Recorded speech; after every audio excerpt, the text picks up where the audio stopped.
Hello and welcome to the second COVID-19 general meeting of the Dimond Improvement Association. This is our September general meeting in which we will be focusing on the City of Oakland's budget and budget process. This general meeting is sponsored by the Dimond Improvement Association, which is a community-based 501c3 nonprofit organization that brings together residents, businesses, public agencies, and other groups to engage in community projects, address issues of common concern, and cultivate a friendly, inclusive Dimond District in Oakland. If you don't know the DIA well, you probably know our work. In addition to facilitating opportunities like this for the community to come together, we also manage a bi-weekly neighborhood cleanup in the Dimond District.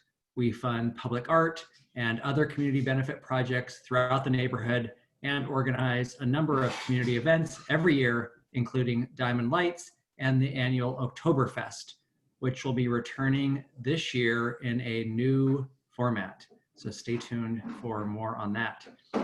To become a member of the Dimond Improvement Association and to support more great community programming like this, you can learn more or become a member at dimondnews.org. I am Ryan Romaneski. I am the chair of the Dimond Improvement Association and a resident of the Dimond, and I'm excited to introduce you tonight to the person who will be moderating tonight's session, Chris Harper. Good evening, everybody. I am the moderator, and I'll try and keep things moving along. The format for tonight, we have four panelists: Jay Ashford, Lisa Agustin, Sheng Thao, and Todd Tauzer. Each of these panelists will present for about 10 minutes and then take 5 minutes of questions.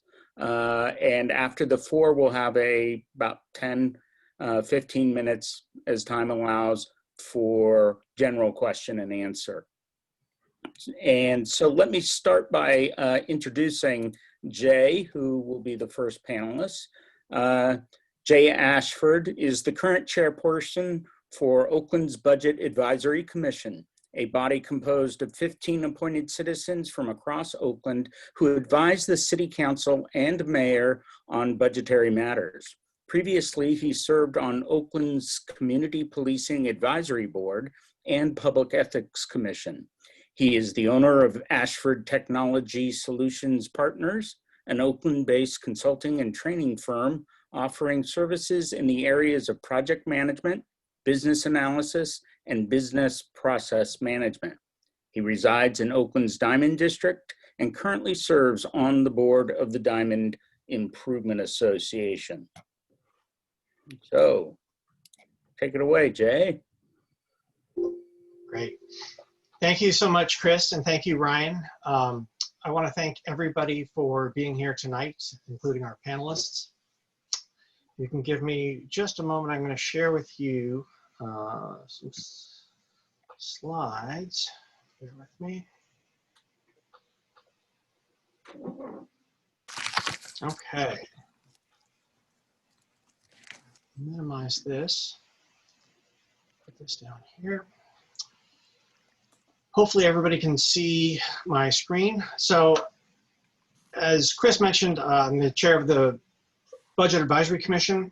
It's made up of 15 Oakland citizens advising city council and the mayor on budgetary affairs. And before we get into the sort of the meatier topics of tonight's discussion, I thought it would be helpful to offer kind of a basic introductory overview of some core concepts and terminology. So if you don't follow Oakland budgetary matters on a day-to-day basis, some of this can seem awfully confusing. So I thought it might be helpful to give everybody kind of a core foundational level of knowledge to start with, from which we can dive into some of the meatier topics that will be shared by other panelists. And what better way to convey a potentially mundane topic like city budgeting than having a pop quiz. So I'll ask you a few questions. You don't need to answer out loud or anything like that, but just think for yourself what the correct answer might be. And sadly, there are no prizes for guessing them all correctly, but on the good side, there are no penalties for missing all the questions either. And because we might have some people dialed in solely on the phone who are not looking at our screen, I'm actually going to read the questions verbatim from the slide, which I normally don't do. But for their benefit tonight, I will. Okay, first off, question 1. The City of Oakland's budget is A, passed by City Council and signed into law by the mayor, B, proposed by the mayor and passed by City Council, or C, proposed by the mayor and passed by City Council and mayor. Give you a few seconds to think about that.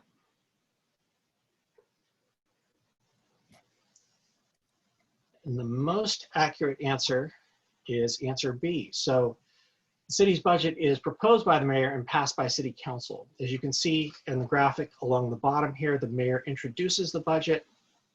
There are several opportunities for community input along the way with budget forums and town halls and such.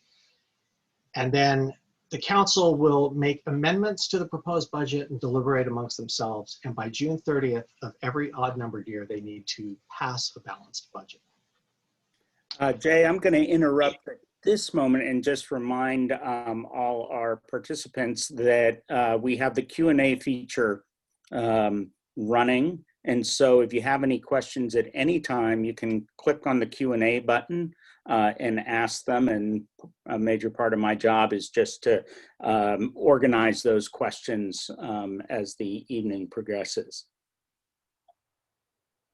Okay, thank you for raising that, Chris. Yeah. I will note that answer C is partially correct. If there is a tie, a 4-4 tie on the City Council, the mayor can break that tie and be the 9th vote. And so C is partially correct as well. Okay, so question 2, the City of Oakland's total annual budget this year is approximately A, 680 million, B, 970 million, C, 1.6 billion, or D, $3.3 billion.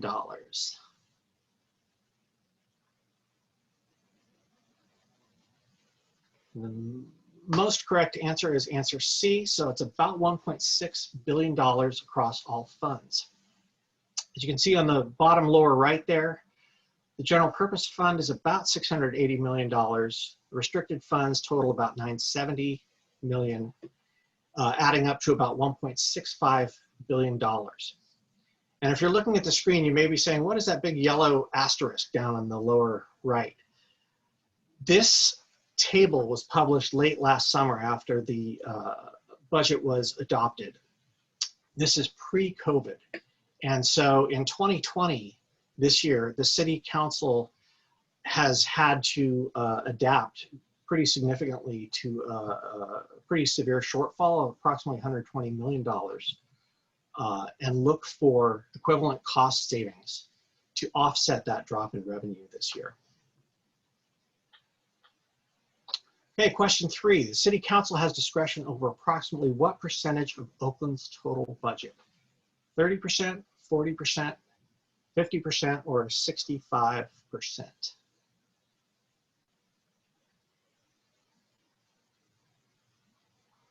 Correct answer here is about 40%. So you can see the general purpose fund, or GPF, is the discretionary portion of the budget. And 60% of the budget is scattered among restricted funds for things such as grant money or ballot measures that were passed or special taxes of various natures. Okay, question 4. The largest source of revenue in the current budget cycle for all funds is property taxes, business license tax, local tax, or service charges.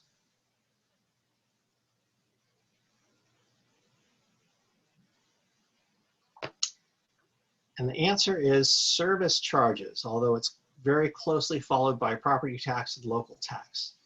As you can see, these four taxes add up to about half of Oakland's total revenue.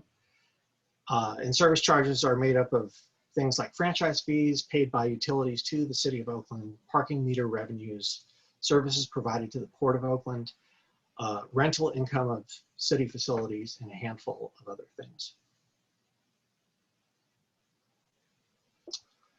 So Oakland's biggest expense by category, that is not by department, by category, in the current budget cycle for all funds is employee wages, operations and maintenance, employee benefits, or employee retirement funding.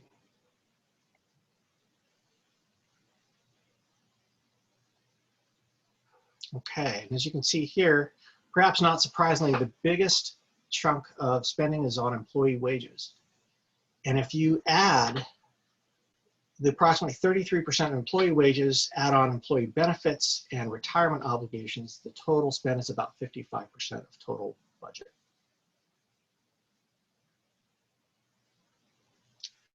And last but not least, Oakland's unfunded liabilities for retirement are approximately $850 million, $1.5 billion, $1.9 billion, or $2.7 billion.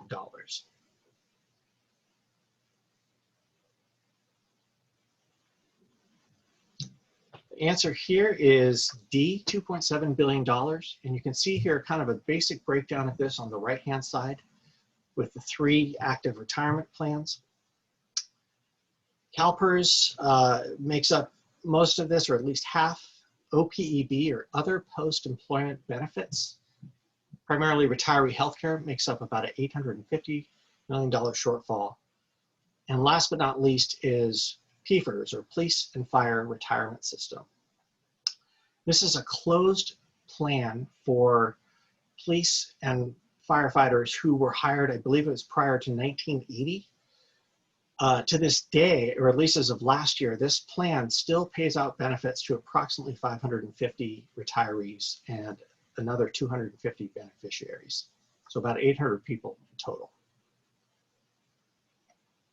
Okay, so this is a fantastic diagram, in my humble opinion, from the Open Budget Oakland project, which is a group of smart and computer savvy folks who put this diagram together based on data from the city's finance systems.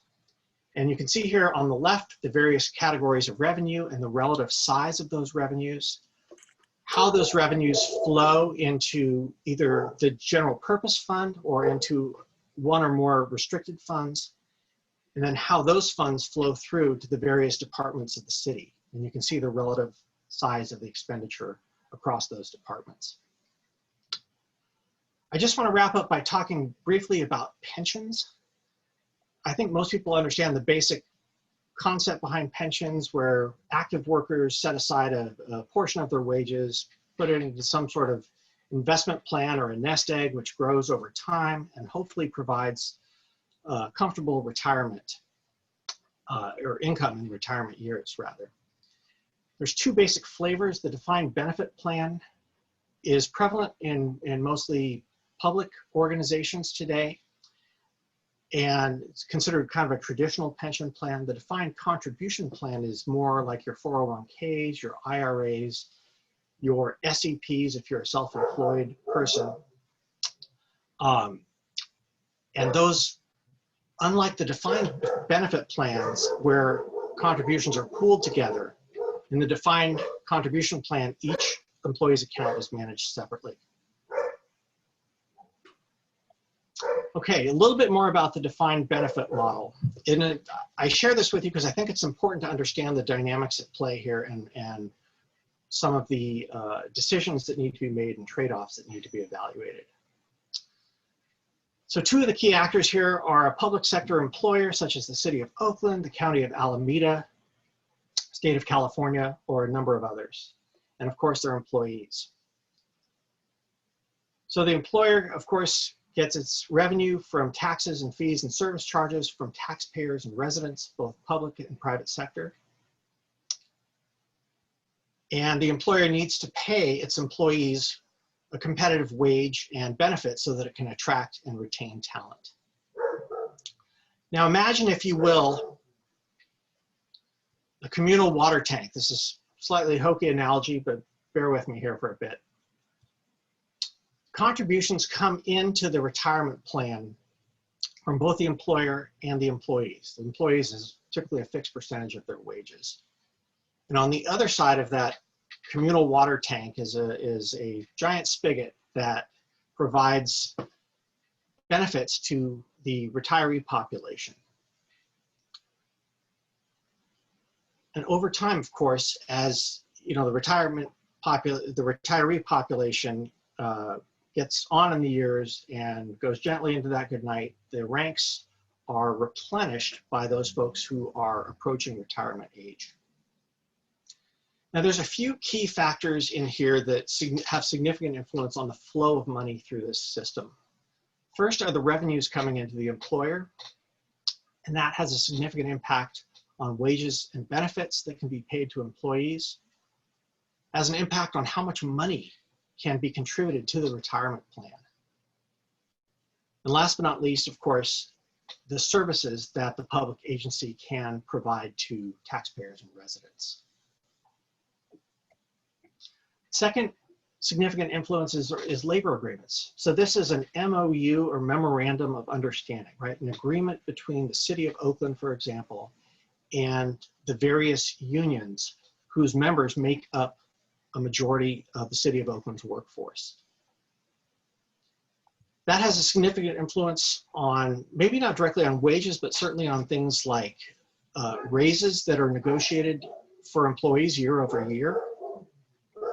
It has a significant influence on the percentage of wages that have to be contributed by employees into their plan.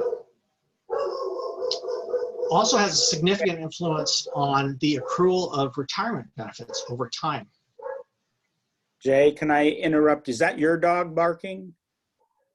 It is, and I do apologize for that. I thought I had put her away, but apparently somebody let her out, so I apologize. I hope she will. I just wanted to know. Pipe down. Thank you. Third factor is around investment performance. So the ideal is that these assets that are contributed to the plan will grow over time. And in our water tank analogy, it's like rain that falls in and causes the water level to rise, so that there are more assets available to retirees. If the investments go south, it's almost like having, you know, a long period of dryness or drought, in which case the water will evaporate and the level of assets in the plan go down. This affects something called the funded ratio of the plan, which is essentially a comparison between the amount of assets in the plan and the amount that ought to be in the plan, based on actuarial calculations and providing sufficient benefits for retirees over a certain time horizon. And if you're curious, at least as of the most recent report I've read, the CalPERS plans for both public safety employees and for civilian employees are somewhere between 65 and 70% funded at this time. Okay, a couple more. Assumed rate of return on investments. This has a significant influence on something called the ARC, or the annual required contribution. So the lower the assumed rate of return on the investments in the plan, the higher the ARC will be asked from the employer to contribute to the plan to backfill that lower expected return on investment. And last is what's sometimes referred to as longevity assumptions, right? Calculations or statistics on how long retirees are expected to live and expected to draw benefits from the plan. So my thought was it's important to understand the dynamics at play here, because these have a lot of implications for the decisions that city policymakers have to make, and hopefully will help provide some context into the discussion that will follow. So I will leave you with a few links, and I'll be happy to put these in an email after the presentation, but you can see some links if you really want more information at the City of Oakland level, at the state or CalPERS level, or at the sort of macro level, if you will. And with that, I'll turn it back over to our moderator. Thank you. Thank you, Jay. There were a couple of questions that came in. Two of them were fairly straightforward, and maybe we just need a reminder. How often is the budget created, proposed, and passed? Once a year, more often, or every 2 years? I will give a very succinct answer to that because I think Lisa is going to speak to this in more detail, but the budget cycle is every 2 years, and and it's passed in every odd numbered year in Oakland by June 30th. And then there's what's called a mid-cycle adjustment or a mid-cycle true-up that happens in the even numbered years. So that mid-cycle true-up just happened June 30th of this year. And somebody also asked, what are local taxes? What are the good question. Category? I scoured the budget document for a concise definition of local taxes, and the truth is I couldn't find one. I believe the local taxes to be those special assessments that property owners here in Oakland will find on their property tax bill. So those things might be sewer taxes or pension override taxes. One. I'm trying to think of a couple of other examples, but I believe that's what that is. And the other, Lisa or Sheng could probably keep me honest on that. And then one more question that I misfiled here, so I have to dig it up. Where can one easily see the annual total compensation, base salary, overtime, and bonuses and benefits for individual management employees and by position? That's a good question. I believe there is a lot of information at the aggregate level in the adopted policy budget. I might defer to Lisa and Sheng on that question for a more authoritative answer. Okay. Well, why don't I introduce Lisa and maybe she can comment on those. I want to remind all the panelists that you can probably see the questions if you open up the Q&A panel on your Zoom controls. And let me find my other notes. Lisa Agustin started with the city as the budget administrator in January 2020. She has more than 15 years of public sector experience. Most recently, Ms. Agustin served as the manager of operating budgets for the San Francisco Bay Area Rapid Transit District, or BART. At BART, Ms. Agustin was responsible for developing BART's nearly $1 billion annual operating budget. Prior to joining BART, Ms. Agustin worked as a senior audit and compliance analyst with the San Francisco Public Utilities Commission, where she managed both internal and external audit processes. She also worked in the San Francisco Office of Economic and Workforce Development, where she managed budgeting and reporting for the workforce development programs, including both federal and state grants, and provided technical assistance to service providers around fiscal compliance. Ms. Agustin holds a Master of Business Administration degree from the University of California, Davis, and a Bachelor of Arts degree from the University of California, Los Angeles. Ms. Agustin was also a Fulbright Scholar, where she researched the HIV/AIDS policy and prevention in the Philippines. Lisa? You need to unmute. Thank you so much, Chris. Do you hear me now? Yes. Okay. Just to quickly answer that last question, all of the government employee salaries and benefits are available on Transparent California, so you could just Google that information. Let me go ahead and share my screen.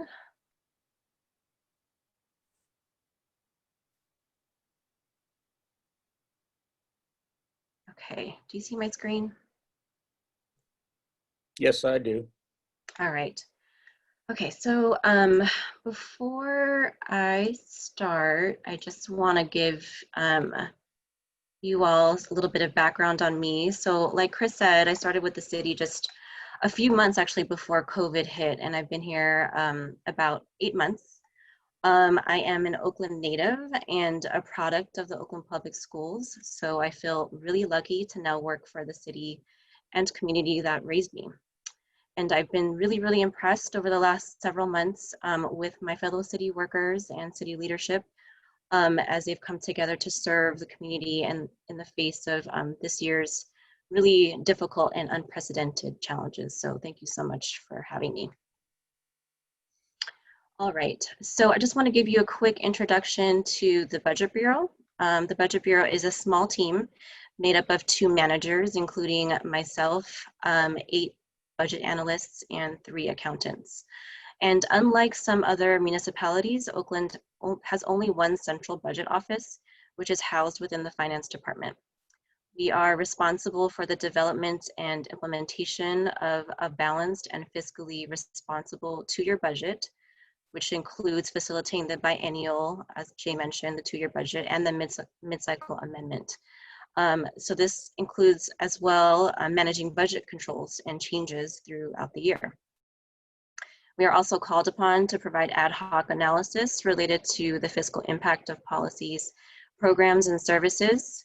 We report on revenue and expenditures on a quarterly basis, and we also provide fiscal analysis to the city administrator and elected officials. Moving on to the budget process, before we get into the budget timeline, I wanted to, at this point, acknowledge some of the key players in this process. And this graphic really isn't a good representation. It should really be a web or a circle of some sort, since everyone is interacting with everyone throughout the process. So first, there's the Finance Department, which includes the Budget Bureau, my team, the Revenue Bureau, Treasury, and Controller. And then Finance really acts as the subject matter expert on fiscal policies and budgeting, as well as provides independent analysis and costing. Then there's the city departments that actually manage the city programs and services and the cost of providing those services. They are really the subject matter experts and advocates for their own specific programs and policies. The city administrator provides neutral leadership on the overall process. And then finally, the mayor and city council set priorities based on input from residents. So moving on to the timeline. So the budget process really begins in September. So it started for us this year, where the budget team starts to develop the baseline budget, which is essentially the prior year budget adjusted for updated salaries and premiums and benefit rates, as well as updates to general administrative and operational costs. The budget priorities poll is being developed now and will be in the field in November, so look out for that. The results of that poll are released in January. And then in January, also department proposals are being developed and they will be submitted to the mayor in February. Also in February, the council holds their priorities workshop where they will incorporate the results of the poll in setting their priorities. Moving on to March, we released the 5-year forecast, which includes the 2 years in the biennial and a 3-year outlook. So this is really meant to provide some context to the public around our revenue and expenditure trends and what will happen without balancing actions in the future. Then there's the mayor proposed budget. So between February and April, there's a furious process internally to weigh department proposals, mayor and council priorities, and underlying economic circumstances to produce a balanced proposed budget. Most of the decision-making is really done by early April, and staff uses the rest of April to put forth communications, including the actual budget book, which is released on May 1. And then in May and June, we have the community forums. So that's where we go out to the community and get community input for the council amendments. We don't know what the format's going to be of these forums just yet due to COVID. It could be virtual or in person. But normally they take place at different locations in the city, which are easily accessible by the different districts. And then in June, the council is reviewing, putting forth amendments to the budget, and then hearing public comments at council meetings, and then eventually adopting the budget by June 30. Okay, finally, wanted to talk about some of the anticipated challenges for this upcoming biennial. I know that Councilmember Thao will be discussing challenges and priorities, but I wanted to briefly go over a few of the challenges from the perspective of finance staff. So one is the timing of the economic recovery. This is uncertain, and it really hinges on the severity of the pandemic, the policies set by the state and county to protect public health. So then it really makes it difficult to forecast revenue for the 2 years. Two, we used 100% of the city's rainy day fund, which was 14.65 million, to balance the mid-cycle budget. So we don't have that tool at our disposal for the biennial. Three, the short-term balancing actions, for example, suspending our contribution to the retiree health liability, which we did in the mid-cycle and may have to do again in the biennial to balance the budget, will certainly impact the city's long-term financial position. And then finally, we have yet to close our last fiscal year, that's fiscal year 2019-20. So we don't know yet what our starting point is, specifically the status of our reserves and the fund balance. So that's still a question mark. That concludes my portion of the presentation, so I'll turn it back over to Chris. All right. Well, we have a time for a couple of questions, and I'll just read them off the Q&A here. Okay. Does the term budget include the operating budget and the capital improvement budget? Are the two looked at simultaneously? They are looked at simultaneously. The capital budget is drafted and created during the 2-year budget cycle. That's correct. Okay, and the next one, how does one get on the list to receive budget releases? I'm supposed to get information from the mayor, but I do not. Budget releases. Well, if they follow the city council meetings, they can get information there for sure. May 1st is, that's required by law that we issue the mayor proposed budget. I'm not sure exactly. Yeah, I think I see it as in the news. Right. The budget is released, and then I go to the website and correct. Find the budget. That's how I get the budget releases myself. Yeah. By the way, I should mention, I'm the past chair of the Dimond Improvement Association. I realized I didn't introduce myself at the beginning. So another question, when will the fiscal year 2019-20 budget report be finalized? Sorry, say again. When will the fiscal year 2019 to 2020 budget report be finalized? The adopted budget is final. It's on the website. If they're speaking to the financial report, that's usually released, I believe, in January. But I have to confirm that actually.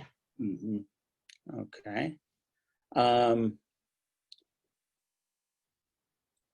And another question, I have heard that there is likely to be a $54 million shortfall that will impact the budget. Does that make, I'm not sure I understand the question. But I'm sorry, repeat the question. I've heard that there is likely to be a $54 million shortfall that will impact the budget. There was about a $50 million shortfall this last mid-cycle, which we had to balance. We don't know what the shortfall is going to be for the biennial. We don't have that information yet. Okay. So I think I have a couple questions that I'll address by typing some answers. Now we need to move on to Councilmember Thao, and perhaps the best known panelist amongst DIA members. And let me give the formal introduction. Sheng Thao was elected in November 2018 to the Oakland City Council, making history as the first Hmong American woman to be elected to City Council in the state of California and the first Hmong to be elected in the City of Oakland. Immediately after taking office, Councilmember Thao worked to win every budget ask she made on behalf of her district, bringing some of the largest capital improvements to District 4 in recent history. Sheng, welcome. Can you hear me now? I can hear you now, yeah. And I can see you too. So, good evening, everybody. And thank you, Chris and Jay, for putting this town hall together. I think it was about last year that we were discussing this. Oh, did my video go off again? Let's see what we can do here. Hold on. There it goes. Can you see me now? Can you see me now? yes, I can see. Okay, great. I also want to thank Lisa and Todd for joining us today. And of course, a big thank you to everyone who is tuning in to this meeting. Welcome, everybody. And in case I have not met you in one of the meetings previous to this meeting or out in the community at other events and festivals during the many months that we were not in COVID or at our office hours in the past, whether it was at the farmer's market or on the Zoom call. We host my office hours once a month. And so if you haven't met me, my name is Sheng Thao, and I have the honor of representing Oakland's District 4. District 4 spans from Fairfax, Melrose, Brookdale, Allendale, to the Laurel, Redwood Heights, Dimond, to Lincoln Highlands, all the way to Oakmore, Montclair, Piedmont Pines, and Crestmont. So it's a huge district that I represent, huge and diverse. It's beautiful. Today we're discussing the city's budget process. And I'd like for everyone here to better understand what my office process is as we head into budget season in the, where we pass a budget by June 30th. And so that's for the 2021 budget. And the city's budget process is extremely important because it truly shows what our values are and in what direction we see the city moving towards, right? And I know that you've already heard from Jay Ashford in regards to a lot of the challenges that we usually see, but more so now due to COVID. And so the city's budget is also one of the most important responsibilities of the city council, if not the most important responsibility that we have. Right, so which is to ensure that we have a balanced 2-year budget, making sure that we are funding things that are necessary and making sure that we are advocating for and making sure that we have a sound budget. And as you may know, the City of Oakland operates with a strong mayor, which means that the City Council operates as the legislative arm, while the mayor and the city administrator's office operates as the executive arm. So, which includes implementation of the council's legislative directives. And so I think it has already been said previously, the mayor will propose her budget, and it is the city council that makes amendments to the city budget and eventually passes a balanced budget. I'm no stranger to the city's budget. Prior to being elected and starting my term in January of 2019, I was chief of staff to the at-large council member. And while as chief of staff, one of my main job duties was to work towards a balanced city budget. And so for me, and as your representative, it was extremely important that I in my office hold listening sessions, right? How can we know what our priorities are in District 4 without listening to the constituents? That's really important for me. And I had strong community engagement then to discuss priorities for not only District 4, but really for citywide issues, right? And so we have a lot of needs in the city of Oakland, including our unhoused community and also affordable housing. And so in 2019, as a newly elected council member, my office hit the ground running. You know, part of my campaign was that I had the experience to hit the ground running, and boy, did we do that. We immediately began our listening sessions throughout the district. We held meet and greets to discuss priorities. We held town hall meetings. We met the community where they were, at farmers markets, at festivals, and at community events, which I intend on doing as we move forward. And one of my favorite things to do is really to meet my community and neighborhood in these smaller group settings. And so if you would like to host me in your community, please reach out to us.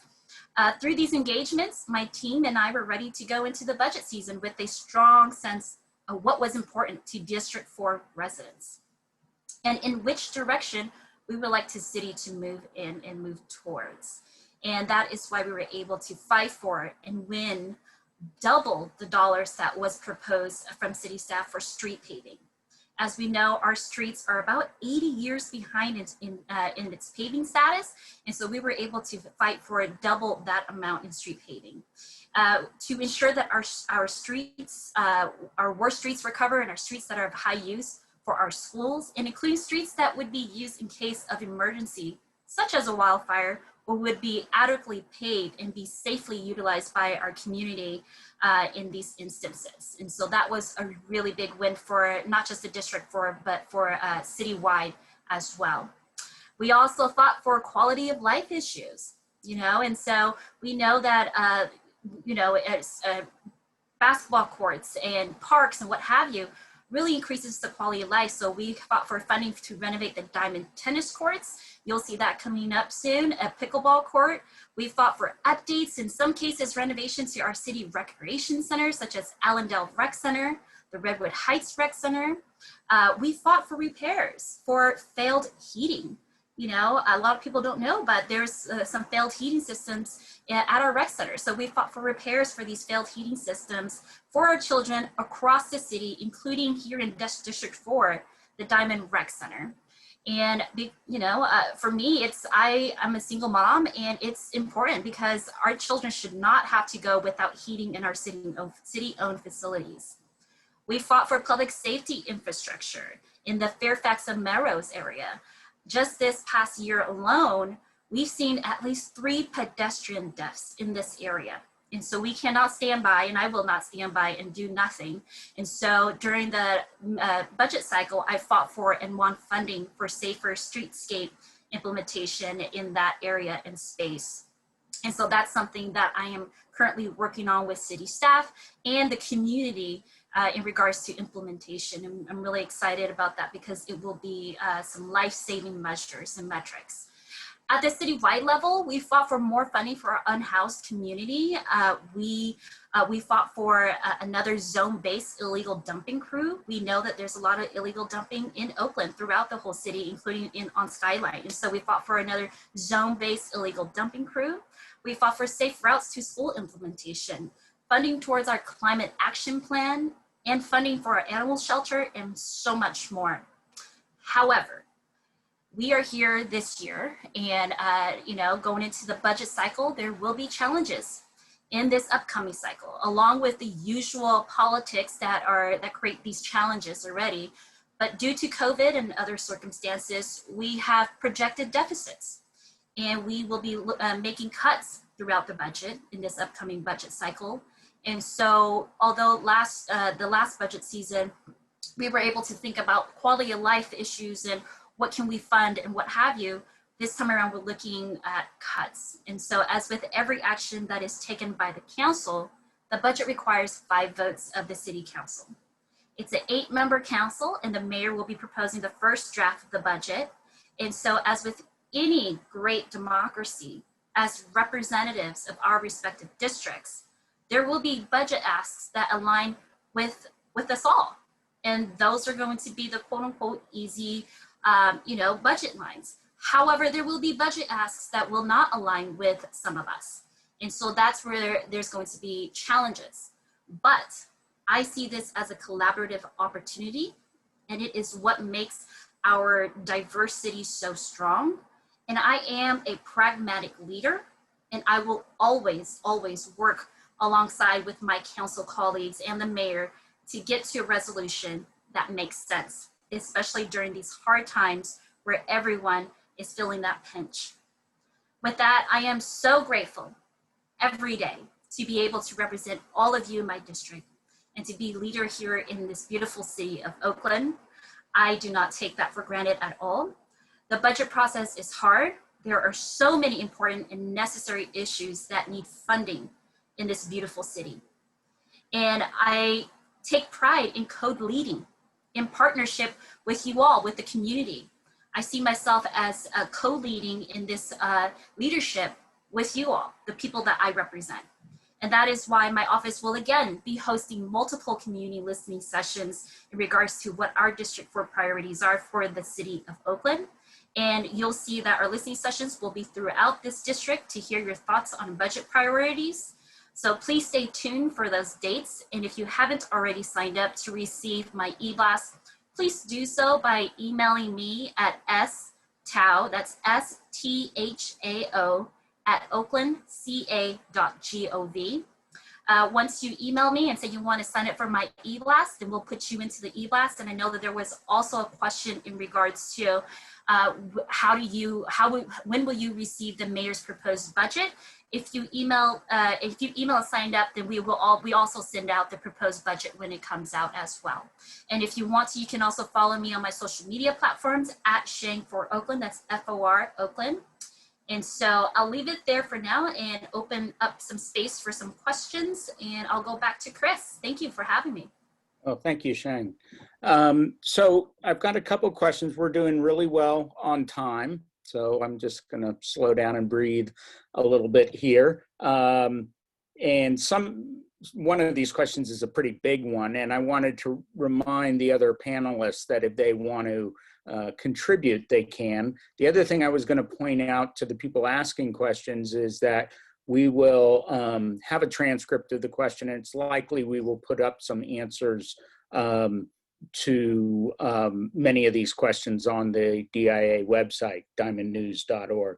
So first one is not so much a question as a statement. You've done a great job.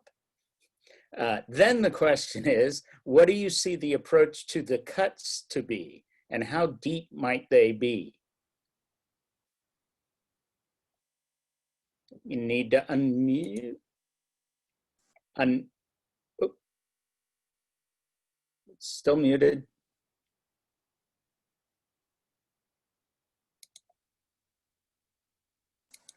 Okay, thank you.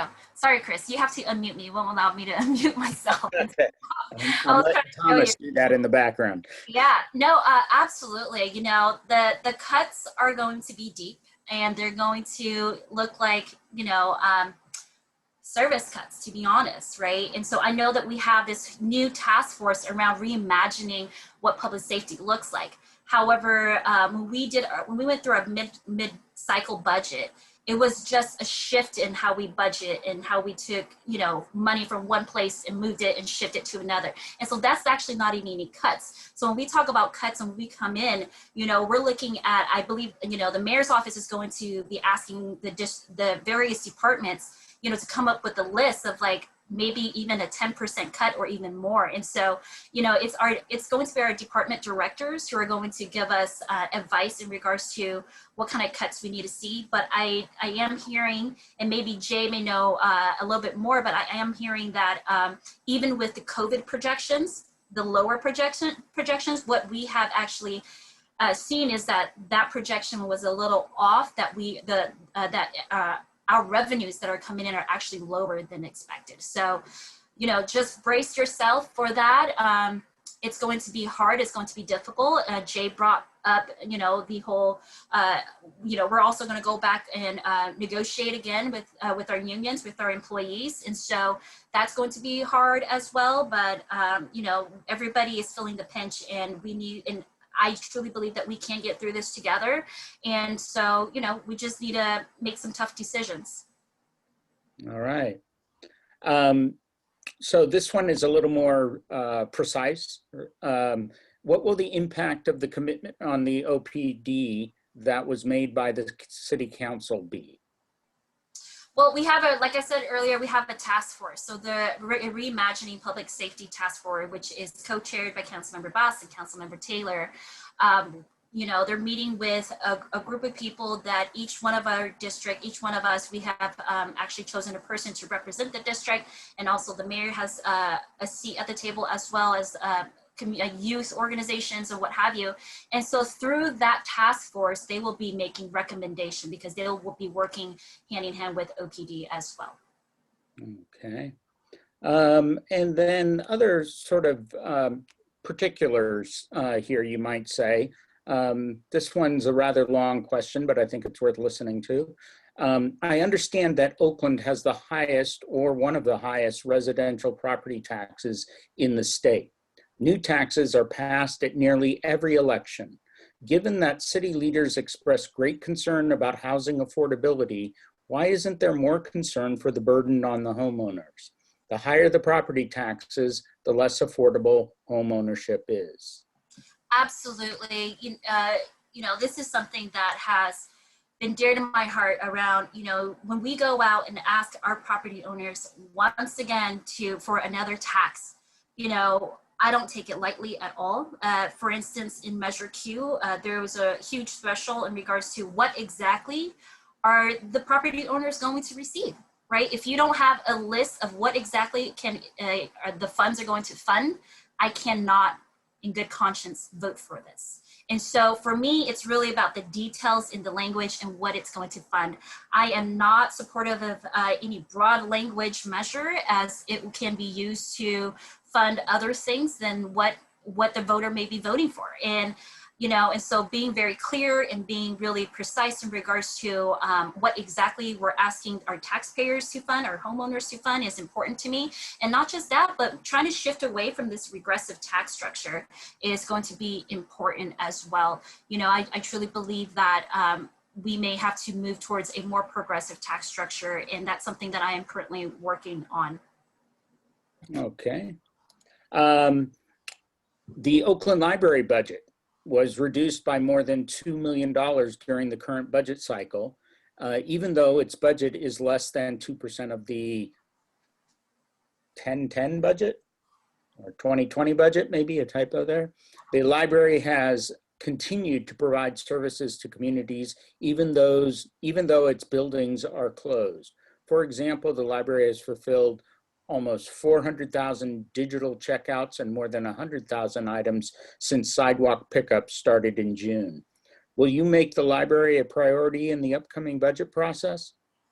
Absolutely. That's an easy absolutely for me, because you're absolutely right. Libraries function as multiple different arms, as you can say. Growing as just a short little story why I care so much about the library is that when I was a young kid, you know, the library was actually a safe haven for me after school, right? A place where I can go, where I could feel safe, where I could be away from any bullies. I could be somewhere where it's safe from with the librarians, so I can have some sort of sense of supervision and whatnot until my parents were out of work. And so for me, it's extremely important that we fund libraries. I was a staunch supporter of ensuring that the Measure D passed so that we can extend library hours. And as we go throughout this process of the budget process, libraries is going to be really important. We know that during COVID and what have you, a lot of our children do not have access to technology. So there's this huge technology divide.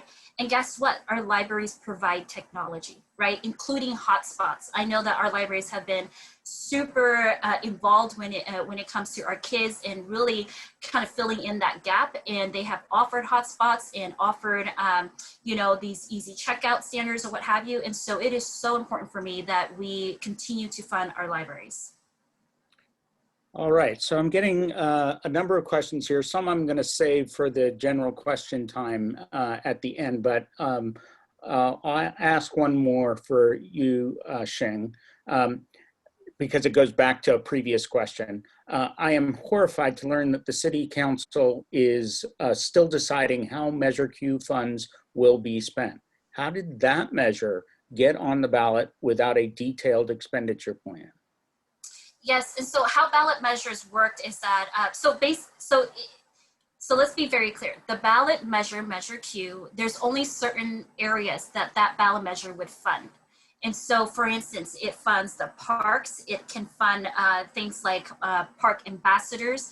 It funds for trash pickup and cleanups, continuous trash pickup and cleanup. And also it funds for solutions for our unhoused community as well. And those are just some of the few things that it can fund.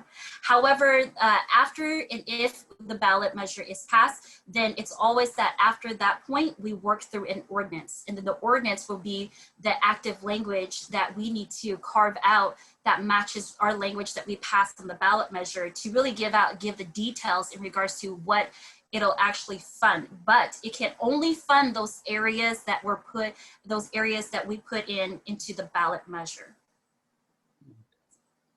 All right, well, we're on schedule, and I think it's time to hear Todd Tauzer. And thank you, Councilmember Thao, and I hope you can stick around till the end, since more questions are likely to pop up. Oh yes, we'll be here till the end. Thank you, Chris. You're welcome. You did a great job. So, Todd Tauzer, he is the Vice President and Consulting Actuary for Segal, working primarily with major city and country retirement systems throughout the state of California. I think that might have been county retirement systems throughout the state of California. He came to Segal as Director of Municipal Pensions from S&P Global Ratings, where he helped develop a detailed framework to evaluate the health and sustainability of public pension and OPEB plans across the country.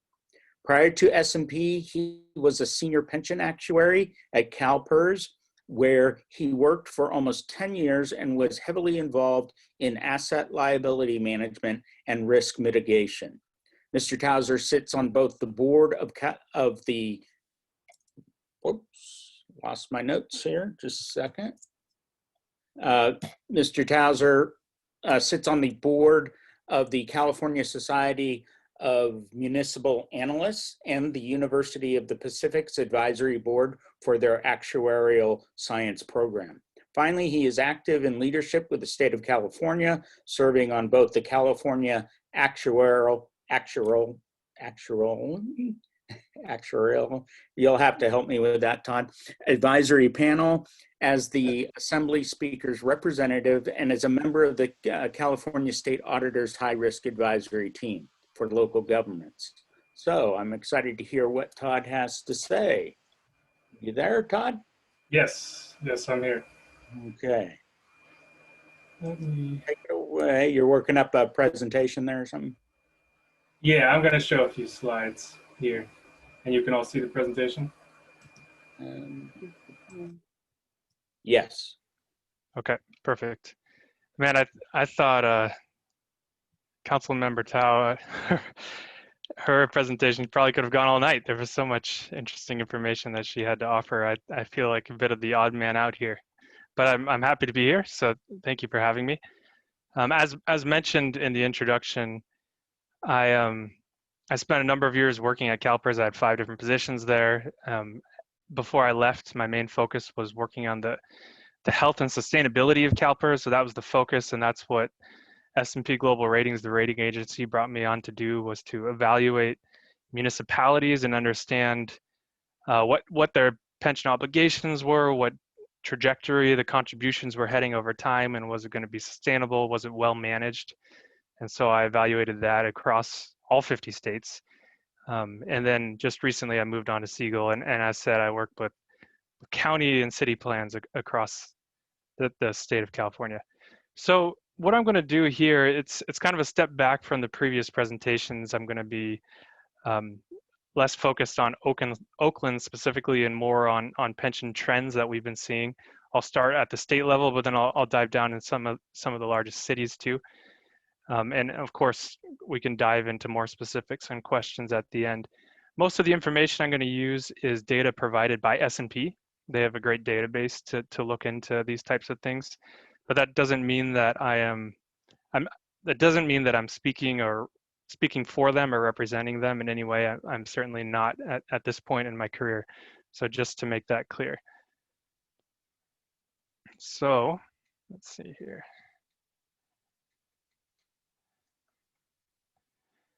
Yeah, so just to start, when we were at a survey and we asked municipal finance officers and finance analysts across the United States, or what was their biggest fears when it came to municipal finance, and they all voted on their top 5, and the very first one was public pensions funding levels. And I appreciate Jay at the beginning giving a little primer on the subject for me to kind of set the stage.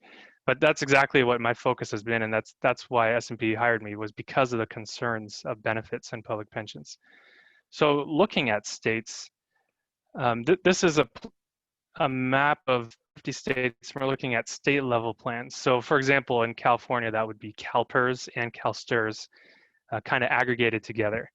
And often in the news when I'm working on pensions and I see the news, there's articles about, you know, the sky is falling, all public pensions are doomed.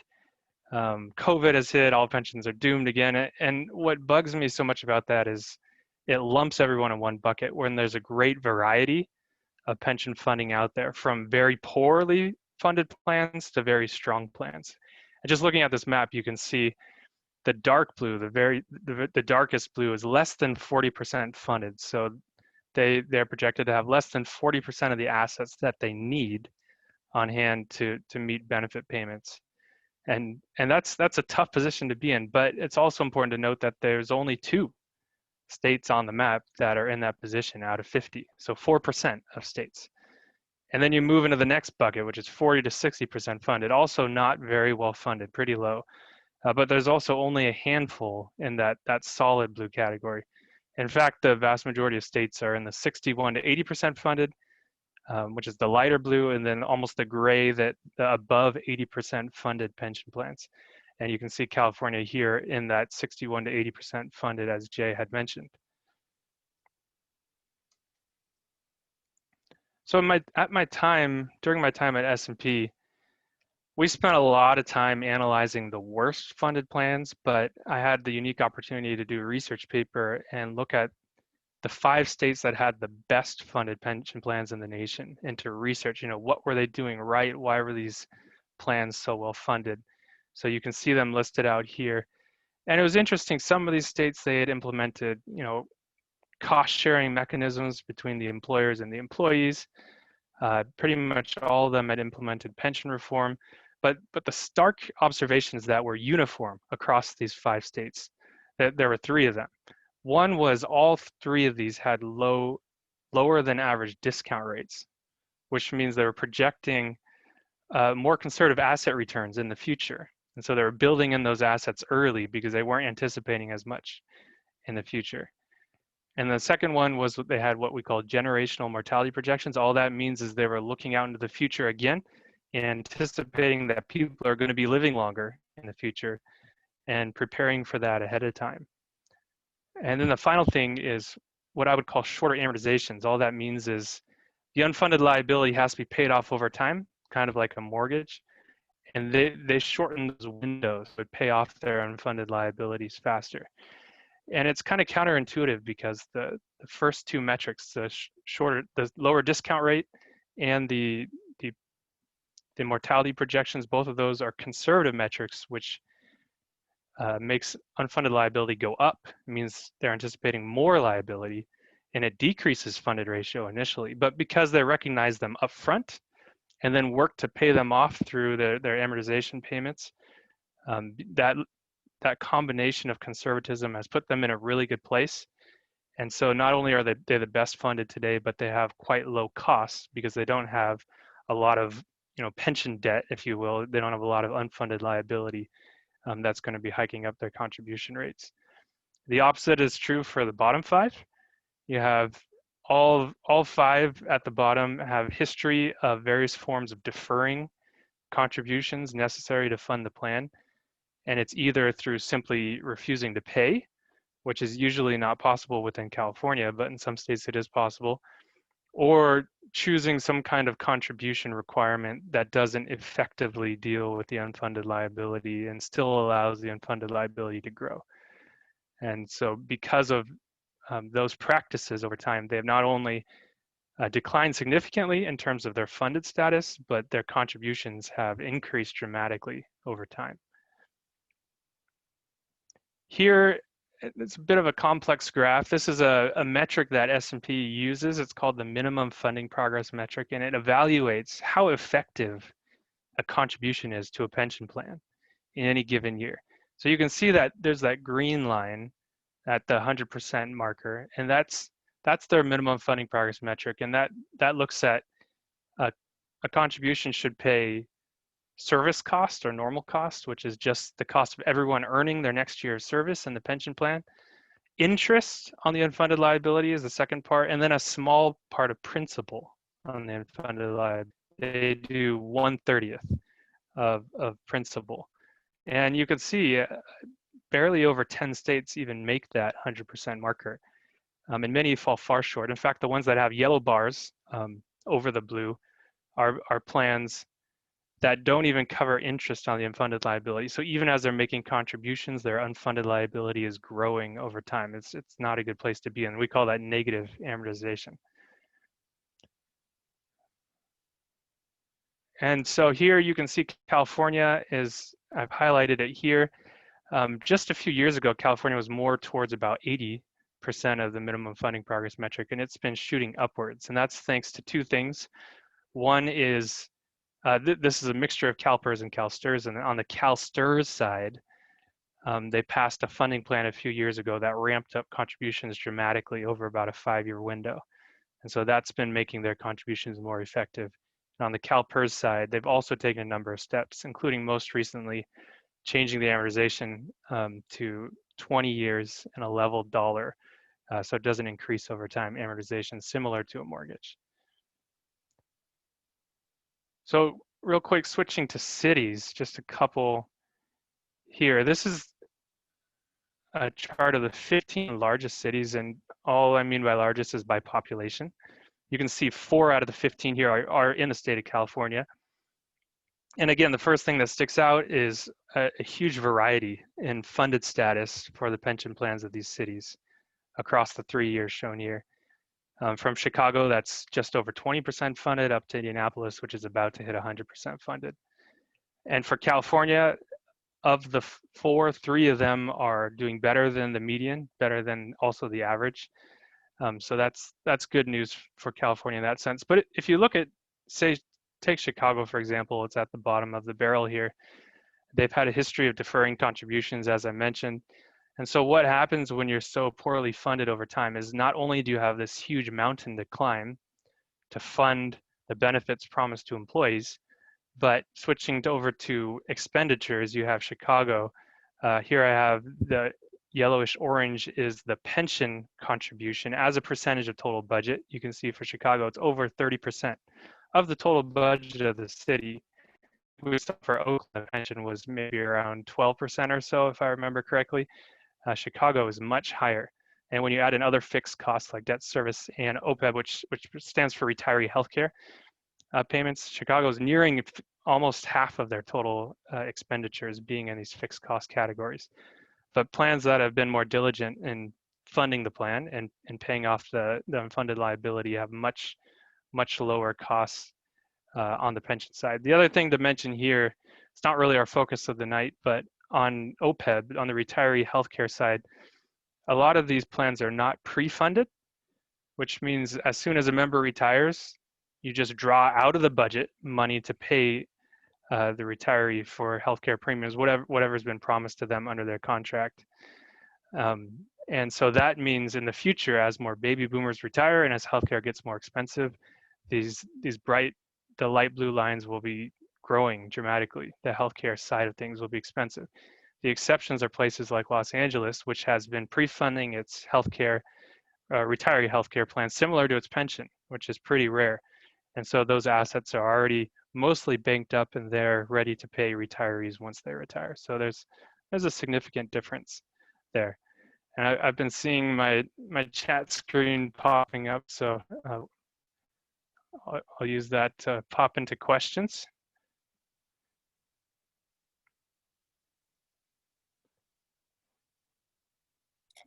Chris, were there any particular questions? Yours was more detailed in numbers Yes. than most, and I don't see any questions. We've also been managing some questions about the Q&A feature in the background. But one just popped in, and I'm glad it did, because it was the same question I had on that last slide of all the cities. Where would Oakland fall? I wasn't able to listen to everything. Maybe you answered it, but can you try and put Oakland into context? Yeah, I can. All right, let me share that again. I don't have all the information on Oakland. Perhaps Jay does, but I can tell you that most CalPERS plans, which Oakland is a part of CalPERS, are falling right in between 65 to 70% funded. So I can show what that looks like.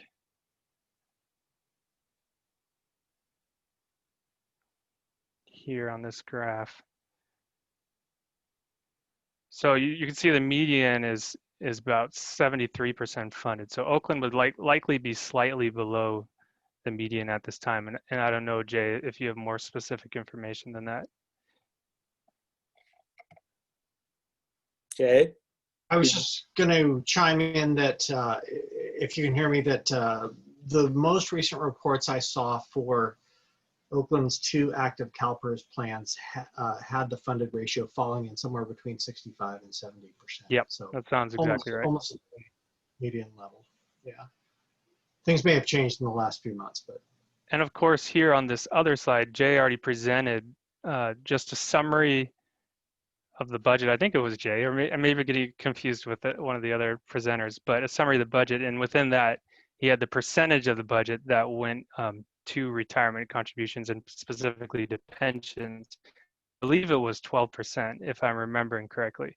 And so you can look here. That is that right, Jay? Yes. Yeah. So when you're looking at these other large cities, quite a few of them are above what Oakland is currently paying. Some of the better funded ones, like Indianapolis, for example, very clearly are below. But yeah, 12% you can see about right in here.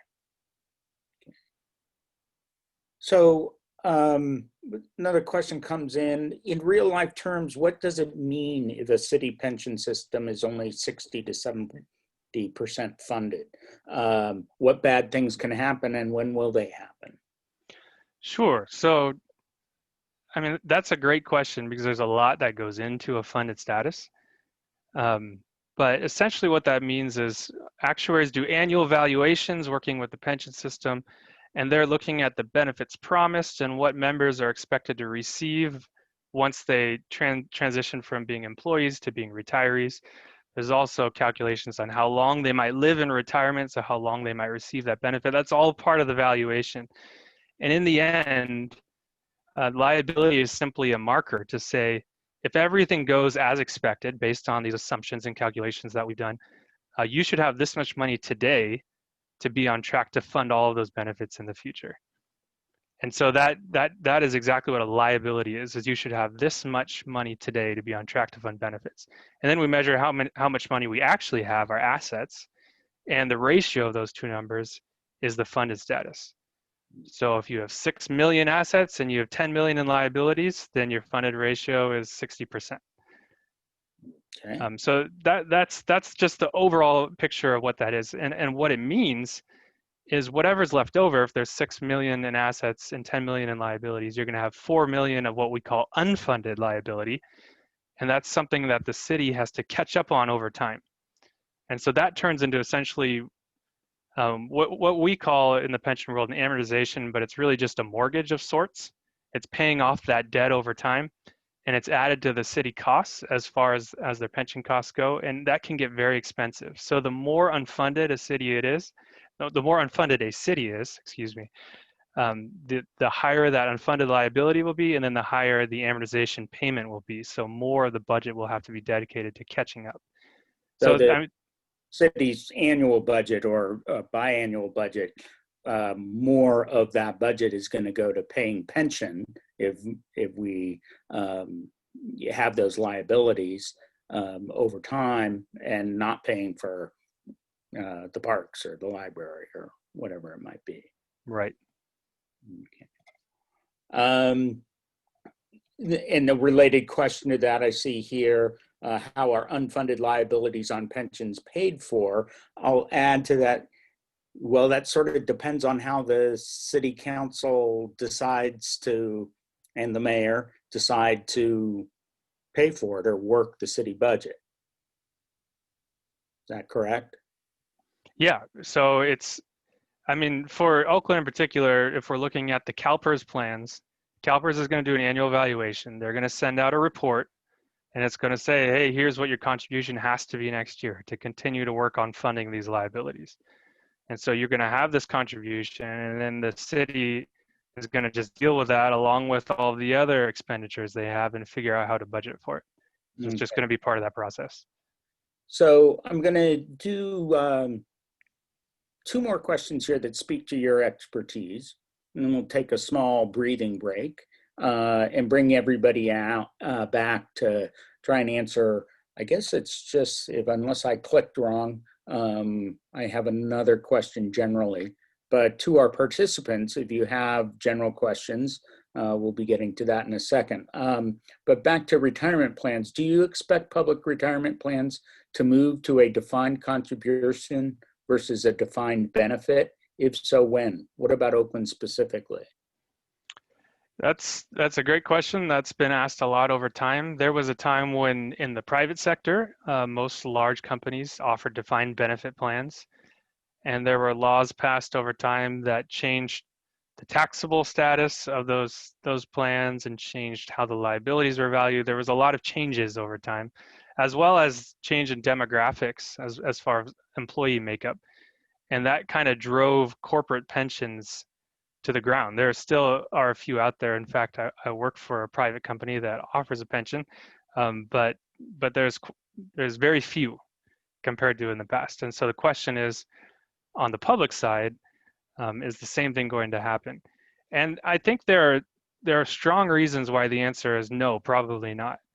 And one is just looking historically, some plans did move over to defined contribution over time on the public side. And then some of those moved back. They found they weren't as efficient for their employees. And one of the big things that distinguish corporations from governments is corporations can go bankrupt, or they can be sold, bought and sold, or transferred. There's a lot of ways that corporations can change hands or go away.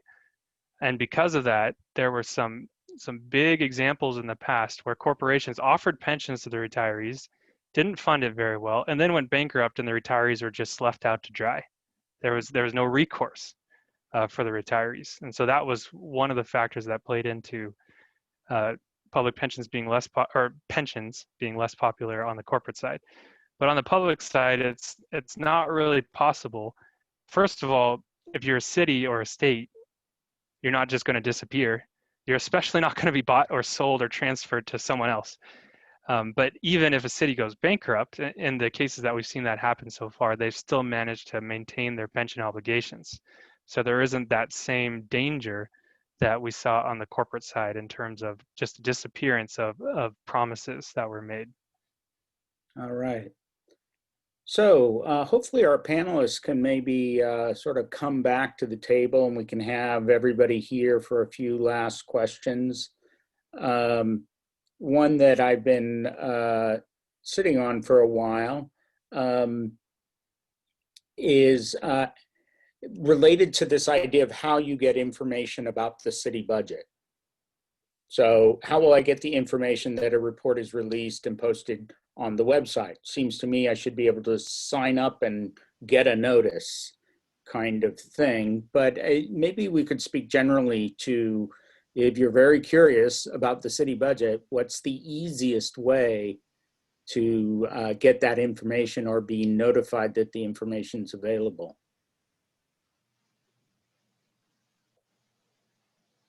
Anybody? I can go first. Okay. I know that, I believe that last year or 2 years ago, there was a way where the finance department actually were, if you wanted to sign up to get a ding around the budget, that they had a mechanism to do that. I don't know if that's going to be the case this year, so that'd be a great question for the city administration's office. However, like I said, I will be sending out a lot of these information when the budget season rolls around, when we have our proposed budget from the mayor's office, when we're going to have the community meetings. The council members are required to have at least one community meeting within their district. We usually do a partnership where with another district. Usually it's myself and Councilmember Cobb, and the city finance team will also be there as well to really give a breakdown in regards to the budget process. And so that's a requirement that each council member hosts a community meeting. But like I said previously, in District 4, I will be hosting more than just the one meeting. And so if you want, you can sign up for my e-blast. And again, my email is sthao@oaklandca.gov. But I'm sure that you can also sign up for the mayor's e-blast as well. And I'm pretty sure that she'll be sending out that information too, as she did last year. Thank you. Any other comments on that, Lisa or Jay? Okay. I'm just trying to, I've got a lot of information coming from different directions on my screen. Hold on a second.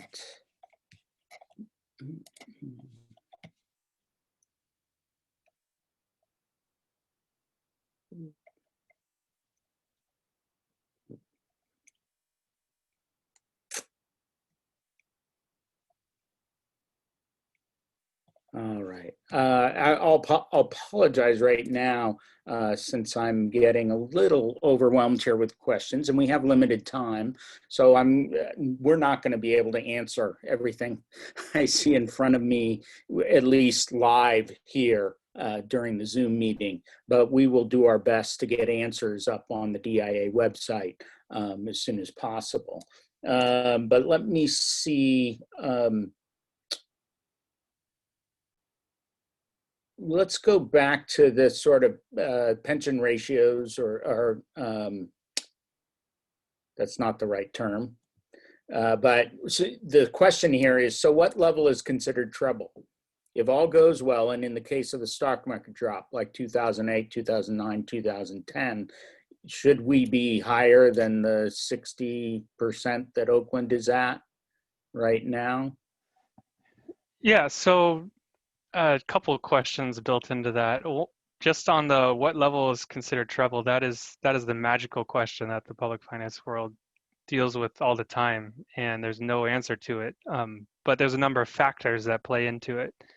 Essentially, the lower the funded ratio, the more expensive it will be to fund benefits over time. So then that gets into, you know, the city or the state's revenues, and can they afford the level of contributions that they have, and are they going to turn it around? Where we see the biggest trouble is what I tried to mention before with the lowest 5 states in the nation. It's just municipalities, states, or local governments that have figured out ways to defer contributions, push out their amortization, push out their debt payments, and hope that, you know, 5 or 10 years later, someone else will deal with it.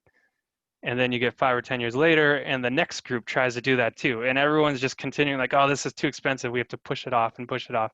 And that snowballs, and it gets bigger and bigger. And that's where we've seen certain states and municipalities get into big troubles, when they just refuse to deal with it. Thank you for that. Yeah, Chris. You know, you're absolutely right, Todd. In that respect, you know, the City Council has taken up legislation. First of all, we have the rainy day fund that we have been putting money towards, and then not just that, but we had just passed new legislation to set aside funding to start paying down this unfunded liability. And so, as you know, we have stopped with the putting in the setting aside the funds due to COVID, but that is legislation that we have passed, and the City Council and the City of Oakland are taking this really seriously. And so that is some of the steps that we're taking, and that's why we did have, I'm not sure where our grade is at, but we did get that A grade for that as well. And maybe Jay can speak more on that. Yeah, I'll just offer this. I mean, I would pretty much echo what you said, Council Member, and that the city has taken steps, especially in the last 2 or 3 years that I'm aware of, to address this OPEB or OPEB, the retiree healthcare benefit, which has for some time, I think, been funded on what they call a pay-go basis, meaning they're just passing the money through directly to beneficiaries, and no money has been building up in the so-called trust fund until recently. Of course, that, you know, COVID came along, and that's now on the shelf, at least temporarily. So. All right. Let's go back to the thread about tax bills that often seem to pass every election. Is there or can there be a cap on all of these property tax supplemental assessments for senior retirees? This is also, I guess, related somewhat to the well, it's not exactly the Prop 13 bill on the state ballot, but it's related to the challenges that Prop 13 tried to address. Right, and so like I stated, oh, can you hear me? Okay, like I stated earlier, I think that, you know, the way that we actually tax our property owners, we need to revisit that conversation for sure. I know that as ballot measures are moving through, we are always asking for, is there an opportunity for whether it's seniors or folks who are low, property owners who are low income, to actually apply to be exempt. And so we're being cognizant around language to make sure that we have that language in ballot measures. And not just that, but when we talk about a more progressive tax structure and not being so regressive. So looking at property size and making sure that, you know, the tax, if we go out for tax of property owners, that it is fair. And so that those are the various conversations that we are having internally on the council side with, I know I'm having those conversations with other council members as well, but most definitely moving forward. And I know that this has been the case for the past measures, that you can actually apply to be exempt if you fall under a certain category around an economic hardship. So that there's another somewhat related question about evictions, and somebody's worried about the moratorium being lifted on evictions right now. And how is that going to be addressed if that were to happen? I don't know that that's a budget question, but it's certainly an important question. It's definitely an important question, and it's a budget question for each household, right? Especially for renters. And so I take that very seriously. And, you know, we are trying to work with the state, and at the same time, you know, we all know that if we have to get at the federal level, right? The federal level to really call for the banks to hold, to basically just wipe off any back pay or what have you. So for the property owners, so that in turn, that can actually come down to the renters. And so that's a larger conversation. And that's a conversation that I and other council members are, you know, having behind closed doors too, or a few other council members who really try to figure out, and we're working with the community on how this is going to look like, because after the moratorium is lifted, all of the, you know, rent is back paid. You have to do a back payment in regards to the rent that you owe. And so we need to make sure that we are passing sound legislation around how do we not only put a Band-Aid on, and once the Band-Aid is torn off, that there's this huge influx of eviction. We need to make sure that it's sound policy where we are making sure that we are not only making policy to help our renters, but also policy that will support our property owners who are renting out their homes, because we are seeing that there's a housing crisis. So the last thing we want to do is to you know, do anything that encourages property owners to take their homes off the market. Mm-hmm. So, well, we're about out of time. And it reminds me that there's budgets of all shapes and sizes, down to the individual teenager, to the households, and all the way up to the city and the state, certainly, and then, of course, the big national budget. There are a few more questions on the board. I'll try and make sure that those get addressed. I also want to say that quite a few links came through on the Q&A feature, and there was some chatting amongst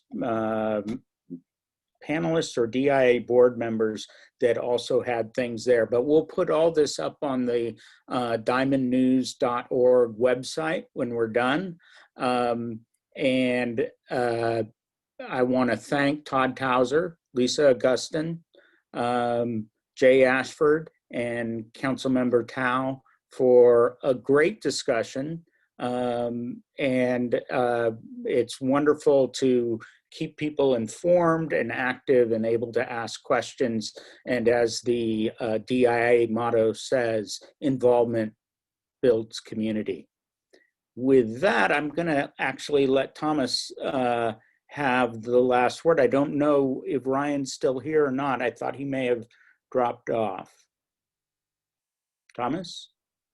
I believe Ryan dropped off. I'll just again thank everybody for joining. We'll have a recording available for this if you want to re-watch this webinar or be able to share it with anybody else.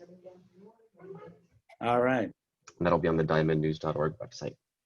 So thank you everybody for joining us, and good night.